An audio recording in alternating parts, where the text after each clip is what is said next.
അസ്സലാമു അലൈക്കും വറഹ്മത്തുള്ളാഹി വബറകാതുഹു. ഇന്ന് നമ്മൾ പ്രതിപാദിക്കുന്ന വിഷയം കൈവിഷബാധ എന്നതിനെക്കുറിച്ചാണ്. എന്താണ് കൈവിഷം? സാധാരണയായി നമ്മൾ പലപ്പോഴായിട്ട് കേൾക്കുകയും തമാശ രൂപേണ ഉപയോഗിക്കുകയും ചെയ്ത ഒരു വാക്കായിരിക്കും കൈവിഷം എന്നുള്ളത്. പക്ഷേ അതിന്റെ ഗൗരവവും അത് ബാധിച്ചാൽ ഉണ്ടാകുന്ന ബുദ്ധിമുട്ടുകളും പലപ്പോഴായിട്ട് നമുക്ക് മനസ്സിലാകാതെ പോയിട്ടുണ്ടാവാം. എന്താണ് കൈവിഷം എന്നതാണ് ആദ്യം നാം മനസ്സിലാക്കേണ്ടത്. കൈവിഷം എന്ന് പറഞ്ഞാൽ സിഹറുകളുടെ കൂട്ടത്തിൽ ഒരു മാരകമായിട്ടുള്ള ഒരു സിഹർ തന്നെയാണ് കൈവിഷം എന്നുള്ളത്. കാരണം ഭക്ഷണത്തിന്റെ കൂടെയോ അല്ലെങ്കിൽ നമ്മൾ കുടിക്കുന്ന ഏതെങ്കിലും പാനീയത്തിന്റെ കൂടെയോ ചില മന്ത്രവാദ കർമ്മങ്ങൾ ചെയ്തുകൊണ്ട് ആവാഹിക്കപ്പെട്ട ചില വസ്തുക്കളിൽ ആവാഹിക്കപ്പെട്ട ദുർമൂർത്തിയെ, അതായത് ഒരു കാഫിർ ജിന്നിന് നമ്മളെ വയറ്റിലെത്തിക്കുന്ന ഒരു കാര്യമാണ് കൈവിഷം എന്ന് പറഞ്ഞാൽ. പല നിഷിദ്ധമായ വസ്തുക്കളും അശുദ്ധമായ വസ്തുക്കളും അതുപോലെ തന്നെ നിഷിദ്ധമായ കർമ്മങ്ങളും മന്ത്രങ്ങളും ഉപയോഗിച്ചുകൊണ്ട് പൈശാചിക ശക്തികളെ പ്രീതിപ്പെടുത്തിക്കൊണ്ട് അതിനെ ആവാഹിച്ച് തയ്യാറാക്കുന്ന ഒരു കാര്യമാണ് കൈവിഷം എന്നുള്ളത്. സാധാരണ രീതിയിൽ പലരും പറയുന്നതായിട്ട് കേട്ടിട്ടുണ്ട്, ഞാൻ ഇന്ന ആളുടെ അടുത്ത് പോയിട്ട് കൈവിഷം എടുത്തു കളഞ്ഞിട്ടുണ്ട്, ഛർദിച്ച് കളഞ്ഞിട്ടുണ്ട്, അല്ലെങ്കിൽ വയറിളക്കി കളഞ്ഞിട്ടുണ്ട് എന്നൊക്കെ. പക്ഷെ കൈവിഷം എന്നുള്ളത് നമ്മുടെ വയറ്റിൽ ഒരു വസ്തു, കേവലം ഒരു വസ്തുവായിട്ട് നമ്മുടെ വയറ്റിൽ എത്തിപ്പെടുന്ന ഒരു വസ്തുവല്ല. കേവലം ഒരു വസ്തുവല്ല, മറിച്ച് അതിന്റെ കൂടെ ഒരു കാഫിർ ജിന്ന് കൂടി, ആവാഹിക്കപ്പെട്ട ഒരു കാഫിർ ജിന്ന് കൂടി ഈ കൈവിഷത്തിന്റെ കൂടെ നമ്മുടെ ഉള്ളിലേക്ക് പ്രവേശിക്കപ്പെടുന്നുണ്ട്. അതായത് കൈവിഷം എന്നുള്ളത് ഒരു വസ്തു തയ്യാറാക്കപ്പെട്ട് ആ വസ്തു അതിന്റെ കൂടെയാണ് ഈ കാഫിർ ജിന്നിനെ അല്ലെങ്കിൽ ഈ മൂർത്തിയെ നമ്മുടെ വയറ്റിലേക്ക് പ്രവേശിപ്പിക്കുന്നത്. ഇപ്പൊ കൈവിഷം നൽകാൻ ഉപയോഗിച്ച വസ്തു അത് ചിലപ്പോൾ നിങ്ങൾക്ക് ഛർദിച്ച് കളയുകയോ അല്ലെങ്കിൽ വയറിളക്കി കളഞ്ഞാലോ അത് ചിലപ്പം വയറ്റിൽ നിന്ന് പോകും. പക്ഷേ അതിന്റെ കൂടെ നമ്മുടെ വയറിലേക്ക് പ്രവേശിക്കപ്പെട്ട കാഫിർ ജിന്നി അല്ലെങ്കിൽ ദുർമൂർത്തി അതൊരിക്കലും അവിടുന്ന് പോകുന്നില്ല. അതുകൊണ്ടാണ് ചില ആളുകൾ പറയുന്നത് പോലെ കൈവിഷം ഞാൻ ഛർദിച്ച് കളഞ്ഞിട്ടും ഇപ്പോഴും എനിക്ക് പഴയ ബുദ്ധിമുട്ടുകളൊക്കെ ഉണ്ട് എന്ന് ചിലർ പറയുന്നത് കേൾക്കുന്നു. അപ്പൊ സാധാരണ രീതിയിൽ കൈവിഷം ഉള്ളിലേക്ക് കടന്നാൽ നമ്മുടെ വയറ്റിൽ ഇരുന്ന് കൊണ്ട് ഈ കാഫിർ ജിന്ന് അല്ലെങ്കിൽ ഈ ദുർമൂർത്തി അതിന്റെ പ്രവർത്തനങ്ങൾ തുടങ്ങും. എന്ത് ആവശ്യത്തിന് വേണ്ടിയാണോ ആ മൂർത്തിയെ നമ്മളെ വയറ്റിലേക്ക് പ്രവേശിപ്പിക്കപ്പെട്ടത്, ആവശ്യങ്ങൾ അതിന്റെ ഉള്ളിലിരുന്ന് കൊണ്ട് അത് പ്രാവർത്തികമാക്കാൻ തുടങ്ങും. വളരെ ബുദ്ധിമുട്ടാണ്. കൈവിഷം രണ്ട് രീതിയിലായിട്ട് കൈവിഷം ഉപയോഗിക്കപ്പെടുന്നുണ്ട്. ഒന്ന്, സാധാരണ രീതിയിൽ ആളുകളെ ശാരീരികമായിട്ട് നശിപ്പിച്ച് അവർക്ക് എല്ലാ കാര്യങ്ങളിലും ബുദ്ധിമുട്ടുണ്ടാക്കി അവരെ ചൂടും നശിപ്പിക്കുക എന്ന ഉദ്ദേശത്തോടു കൂടി അവരുടെ സാമ്പത്തിക മേഖലയിലും അവരെ മറ്റ് മുഴുവൻ കാര്യങ്ങളിലും അവരെ തടസ്സങ്ങളും ബുദ്ധിമുട്ടുകളും അതുപോലെ തന്നെ പ്രയാസങ്ങൾ ഉണ്ടാക്കി ഈ കൈവിഷം ഉള്ളിൽ എത്തപ്പെട്ട വ്യക്തിയെ പൂർണ്ണമായിട്ടും ശാരീരികമായിട്ടും നശിപ്പിച്ചുകൊണ്ട് പരിപൂർണമായിട്ട് ഇല്ലാതാക്കുന്ന ഒരു കൈവിഷം. അത് ഒന്നാമത്തത്. രണ്ടാമത്തത്, സാധാരണ രീതിയിൽ ഒരു വ്യക്തിയെ പൂർണ്ണമായിട്ടും മറ്റൊരാളുടെ അണ്ടറിലായിട്ട് മാറ്റിയെടുക്കാൻ, അതായത് മറ്റൊരാളുടെ ഒരു അടിമയെ പോലെ മാറ്റിയെടുക്കാൻ വേണ്ടിയിട്ട് നൽകപ്പെടുന്ന കൈവിഷം. ഈ രണ്ട് രീതിയിലായിട്ടാണ് കൈവിഷം ഉപയോഗിക്കുന്നത്. ഒന്നാമത്തത് പൂർണ്ണമായിട്ട് നശിപ്പിക്കാൻ ഉദ്ദേശിച്ചുകൊണ്ടുള്ളത്. രണ്ടാമത്തത് ഒരു വ്യക്തിയുടെ ആവശ്യങ്ങൾക്കനുസരിച്ചിട്ട് മറ്റൊരാളെ ഉപയോഗിക്കുന്നതിന് വേണ്ടി അയാളെ മറ്റൊരു വ്യക്തിയുടെ അടിമയെ പോലെ ആക്കിയെടുക്കുന്ന രീതിയിലുള്ള ഒരു കൈവിഷം.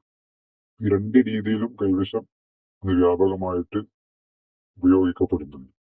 നമ്മൾ ശ്രദ്ധിക്കേണ്ട കാര്യം, എല്ലാ സിഹർ ബാധയും ഞാൻ മറ്റു വീഡിയോകളിലൊക്കെ പറയുന്നത് പോലെ എല്ലാ സിഹർ ബാധയും ബാധിക്കുന്നതും അള്ളാഹുവിന്റെ തീരുമാനപ്രകാരം മാത്രമാണ്. അതുപോലെ തന്നെ സിഹർ ബാത്തിലാകുന്നതും അള്ളാഹുവിന്റെ തീരുമാനപ്രകാരം മാത്രമാണ്.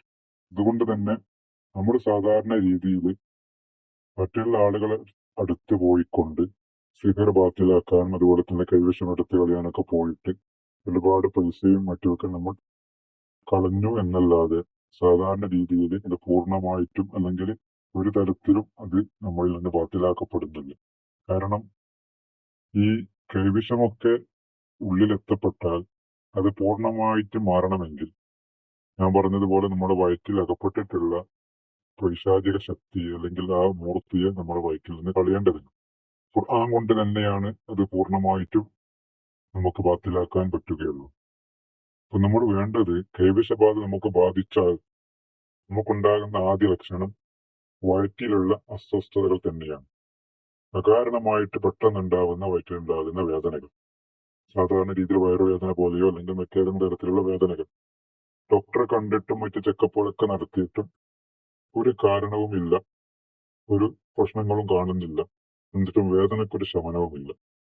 ഇങ്ങനെ ഉണ്ടാവുന്ന വേദനകൾ, സാധാരണ രീതിയിൽ വയറുവേദന വന്നാൽ സാന്ദർഭികമായിട്ടൊരു കാര്യം ബോധിപ്പിക്കുകയാണ്. വയറുവേദനയും മറ്റ് ശാരീരിക അസ്വസ്ഥതകളും വന്നു കഴിഞ്ഞാൽ സാധാരണ രീതിയിൽ ഡോക്ടറെ കാണുന്നത് പോലെ കാണുക തന്നെ വേണം. അതിനുള്ള മരുന്നുകളും മെഡിസിനുകളും കഴിക്കുക തന്നെ വേണം. കൈവിഷമാണ് എന്ന് ആദ്യമേ ധരിച്ചു വെച്ചിട്ട് ഡോക്ടറെ കാണാതിരിക്കരുത്. അത് ഏറ്റവും വലിയ വിഡ്ഢിത്തമായിട്ട് മാറും. അതുകൊണ്ട് ശാരീരിക അസ്വസ്ഥതകൾ വന്നാൽ സാധാരണ രീതിയിൽ ഡോക്ടറെ കാണുന്നത് കാണുക തന്നെ വേണം. ഞാൻ പറഞ്ഞു വരുന്നത്, ഡോക്ടറെ കണ്ട് മരുന്ന് കഴിച്ചിട്ടും എല്ലാ ചെക്കപ്പുകളും നടത്തിയിട്ടും നിങ്ങൾക്ക് യാതൊരു വിധത്തിലും വയറുവേദന മാറുന്നില്ല എങ്കിൽ ഇത് കൈവിഷബാധ മൂലം ഉണ്ടായിട്ടുള്ള വയറുവേദനയായിരിക്കാം. ഈ വയറുവേദന മാത്രമല്ല, അതോടുകൂടി മറ്റു ലക്ഷണങ്ങളും ഉണ്ടാവും. എപ്പോഴും ശാരീരികമായിട്ട് ക്ഷീണമായിരിക്കും, അലസ മനോഭാവമായിരിക്കും, രാത്രിയിൽ ഉറക്കാൻ കിടന്നാൽ ഉറക്കില്ലായ്മയായിരിക്കും, ഉറക്കം വരാതെ അവസ്ഥ, ഉറങ്ങിക്കഴിഞ്ഞാൽ ദുസ്വപ്നങ്ങൾ കാണും, ഉറക്കിൽ നിന്ന് നെട്ടി എഴുന്നേൽക്കും. അതുപോലെ തന്നെ രാവിലെ എഴുന്നേൽക്കുന്ന സമയത്ത് ഒരുപാട് ക്ഷീണവും അസ്വസ്ഥതയായിരിക്കും, ഉറക്കച്ചടവ് ഒരിക്കലും വിട്ടുമാറില്ല. അതുപോലെ തന്നെ ഇടയ്ക്കിടെ ഉണ്ടാകുന്ന കോട്ടുവായ, അതായത് എവിടെ നമുക്ക് എവിടെ പോയിരുന്നാലും പകൽ സമയത്തും മറ്റു സമയങ്ങളിലും ഒക്കെ ഏത് സമയത്ത് നമുക്ക് കോട്ടുവായ വരില്ല.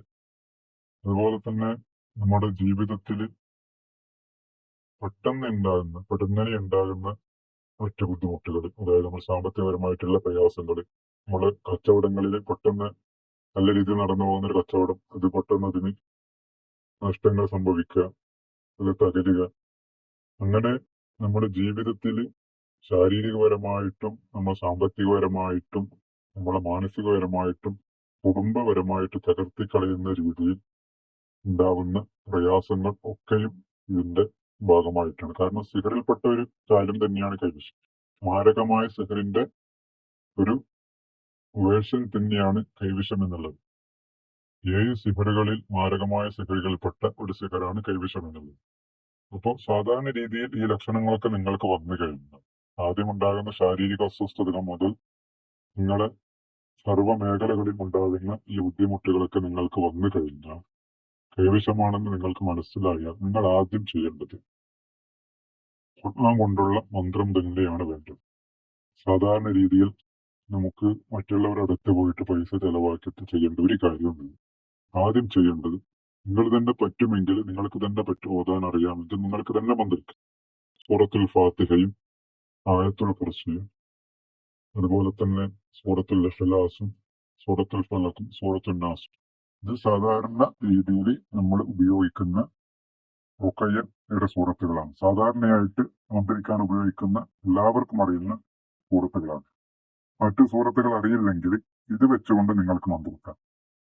നിങ്ങളെ സ്വയം മന്ത്രിച്ച് ശരീരത്തിൽ ഊതുന്നതോടൊപ്പം തന്നെ ശുദ്ധമായ വെള്ളത്തിൽ മന്ത്രിച്ചുകൊണ്ടും, ഒന്നുകിൽ ദിവസം മന്ത്രിച്ചു കുടിക്കുക, അല്ലെങ്കിൽ മന്ത്രിച്ചു വെച്ച വെള്ളം 11, 21, 41 ദിവസം രാവിലെയും രാത്രിയുമായിട്ട്, രാവിലെ വെറും വയറ്റിലും രാത്രി ഉറങ്ങുന്നതിന് മുമ്പായിട്ടും ഓരോ ഗ്ലാസ് വെള്ളം, മന്ത്രിച്ച വെള്ളം കുടിക്കുക.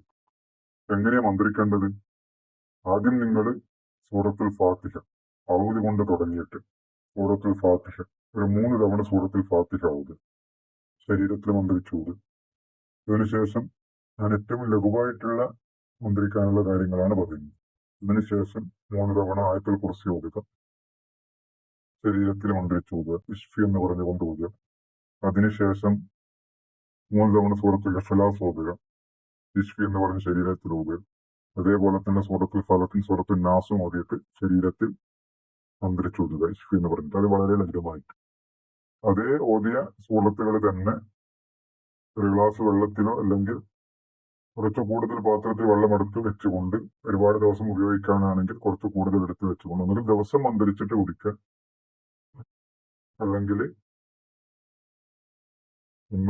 ദിവസം മന്ത്രിച്ചൂതിക്കൊണ്ട് കുടിക്കുക, അല്ലെങ്കിൽ മന്ത്രിച്ചു വെച്ച വെള്ളം ഇതേപോലെ 11 ദിവസമോ 21 ദിവസമോ 41 ദിവസമോ നിങ്ങൾക്ക് ഈ ബുദ്ധിമുട്ടുകൾ മാറുന്നത് വരെ ഇത് ഉപയോഗിക്കുക. ഇനി കുറച്ചുകൂടി വ്യക്തമായിട്ട് മന്ത്രിക്കണമെന്നുണ്ടെങ്കിൽ ഈ പൈശാചികവാദ നമ്മളിൽ നിന്ന് ഈ പൈശാചിക ശക്തി നമ്മളിൽ നിന്ന് പൂർണ്ണമായിട്ടും ഒഴിഞ്ഞു പോകാൻ വേണ്ടിയിട്ടാണ് പരിപൂർണമായ ഇസ്ലാമിക റുഖയ്യയുടെ സൂറത്തുകൾ അതിന്റെ ഒരു വീഡിയോ, അതായത് സിഹ്ർബാധയും അതുപോലെ തന്നെ പൈശാചിക ബാധയും വിഷമൊക്കെ ഏറ്റാൽ പരിപൂർണമായിട്ട് മന്ത്രിക്കേണ്ട റുഖയ്യ, ഇസ്ലാമിക റുഖയ്യ, ഇതിന്റെ ഒരു വീഡിയോ എന്റെ ഈ ചാനലിലുണ്ട്, വീഡിയോയിലുണ്ട്. ഇതിന്റെ ഡിസ്ക്രിപ്ഷനിൽ ഞാൻ അതിന്റെ ലിങ്ക് കൊടുക്കുന്നു. നിങ്ങൾക്ക് അത് കേട്ടുകൊണ്ട്, അതായത് മന്ത്രിക്കാൻ അറിയാത്തവരാണെങ്കിൽ അത് കേൾക്കാം. നിങ്ങൾക്ക് പറ്റുന്ന സമയത്ത് രാത്രിയോ പകലോ, രാത്രി ഉറങ്ങുന്നതിന് മുമ്പായിട്ടോ അത് പൂർണ്ണമായിട്ടും കേൾക്കുക. ഇസ്ലാമിക റുഖയ്യ അനുസരിച്ചിട്ടുള്ള ഖുർആൻ സൂക്തങ്ങൾ അടങ്ങിയ ഖുർആൻ സൂറത്തുകൾ അടങ്ങിയ റുഖയ്യ ആണത്. അത് കേട്ടാൽ ഇൻഷാ അല്ലാഹ് നിങ്ങൾക്ക് അല്ലാഹു സുബ്ഹാനഹു വ തആല അവന്റെ ഔദാര്യം കൊണ്ട് ഫദ്ല് കൊണ്ട് നിങ്ങളുടെ സിഹറും കൈവിഷബാധയും ഒക്കെ ബാത്തിലാക്കി തരും. അതിന്റെ ലിങ്ക് ഞാൻ ഈ ഡിസ്ക്രിപ്ഷനിൽ കൊടുക്കുന്നതായിരിക്കും ഈ വീഡിയോയിൽ. അപ്പോ നിങ്ങൾക്ക് പറ്റുമെങ്കിൽ നിങ്ങൾക്ക് തന്നെ സ്വയം മന്ത്രിച്ച്, അല്ലെങ്കിൽ നിങ്ങൾ വീട്ടിലുള്ള ഓതാൻ അറിയുന്നവരെ കൊണ്ട് മന്ത്രിച്ച് പൂർണ്ണമായിട്ടും മാറ്റാവുന്നതാണ്. ഏതൊക്കെ സൂറത്താണ് മന്ത്രിക്കേണ്ടത് എന്നുള്ളത് ഞാൻ ഇതിന്റെ ഡിസ്ക്രിപ്ഷനിൽ കൊടുക്കുന്നുണ്ട്, മന്ത്രിക്കാനുള്ള സൂറത്തുകളുടെ. അതുപോലെ തന്നെ ഈ കൈവിഷബാധ എന്നുള്ളത് നാം കുറച്ച് ഗൗരവത്തിലെടുക്കേണ്ടതാണ്. അപ്പൊ ഇത് വരാതിരിക്കാൻ എന്താണ് ചെയ്യേണ്ടത് എന്ന് പലരും ചോദിക്കാറുണ്ട്. കൈവിഷബാധ ഏൽക്കാതിരിക്കാൻ സാധാരണ രീതിയിൽ വളരെ എളുപ്പമായിട്ടുള്ളൊരു കാര്യം ഞാൻ പറഞ്ഞു തരാം. സാധാരണ രീതിയിൽ നമ്മൾ ഭക്ഷണം കഴിക്കുന്ന സമയത്ത്, കാരണം കൈവിഷം എന്നുള്ളത് ഭക്ഷണത്തിലൂടെയും വെള്ളത്തിലൂടെയാണല്ലോ നമ്മൾ ശരീരത്തിൽ വയറ്റിലെത്തപ്പെടുന്നത്.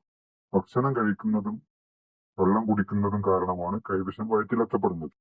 ഇപ്പോ സാധാരണ രീതിയിൽ നമ്മൾ ചെയ്യുന്നൊരു കാര്യമാണ് ഭക്ഷണം കഴിക്കുമ്പോൾ വെള്ളം കുടിക്കുമ്പോൾ ബിസ്മില്ല പറഞ്ഞുകൊണ്ട്, ബിസ്മി കൊണ്ട് നമ്മൾ തുടങ്ങും. അള്ളാഹുവിന്റെ നാമം ഉച്ചരിച്ച് ചെയ്യുന്ന എല്ലാ കാര്യങ്ങളും അത് അള്ളാഹുവിന്റെ അനുഗ്രഹം കൊണ്ട് അള്ളാഹുവിന്റെ തൃപ്തി അതിലുണ്ടാവും. അപ്പോ അവന്റെ നാമം ഉച്ചരിച്ച് നമ്മൾ ഭക്ഷണം കഴിച്ചു കഴിഞ്ഞാൽ കൈവിഷബാധയും അതുപോലെ തന്നെ ഇതുപോലുള്ള പ്രശ്നങ്ങളിൽ നിന്ന് നമുക്ക് മോചനമുണ്ട്. അതായത് അത് നമ്മളിൽ വരാതെ അള്ളാഹുവിന്റെ കാവലുണ്ടാകും. അതുപോലെ തന്നെ സ്ഥിരമായിട്ട് സൂറത്തുൽ ഫലഖും സൂറത്തുൽ നാസും രാവിലെ വൈകുന്നേരം പാരായണം ചെയ്യും. എല്ലാവിധ സിഹർബാധയിൽ നിന്നും സംരക്ഷണം കിട്ടുന്ന 2 സൂറത്തുകളാണ് മാവീദത്തൈൻ എന്നറിയപ്പെടുന്ന ഈ 2 സൂറത്തുകൾ, സൂറത്തുൽ ഫലഖും സൂറത്തുൽ നാസും എല്ലാ ദിവസവും പാരായണം ചെയ്യാൻ ഒരു തരത്തിലുള്ള സിഹർബാധയും നിങ്ങൾക്ക് ബാധിക്കുന്നു. കൈവിഷമായിക്കോട്ടെ മറ്റു സിഹറുകളായിക്കോട്ടെ എല്ലാവിധ സിഹറുകളിൽ നിന്ന് അള്ളാഹുവിന്റെ കാവലുണ്ടാകും. അപ്പൊ നാം ചെയ്യേണ്ടത്, ഇങ്ങനെയുള്ള സിഹറിന്റെ പ്രശ്നങ്ങൾ ഉണ്ടായാൽ നിങ്ങൾക്കത് സിഹറാണ് എന്ന് ബോധ്യമായി കഴിഞ്ഞാൽ മറ്റുള്ളവരടുത്ത് പോയിട്ട് നിങ്ങളുടെ സമയവും നിങ്ങളുടെ സമ്പത്തും ചൂഷണം ചെയ്യാൻ നിങ്ങൾ നിന്ന് കൊടുക്കാതെ നിങ്ങൾക്ക് തന്നെ ഇസ്ലാമിക രീതിയിൽ ഖുർആൻ കൊണ്ട് ചികിത്സിച്ച് ഭേദമാക്കാൻ പറ്റുന്നതാണ്.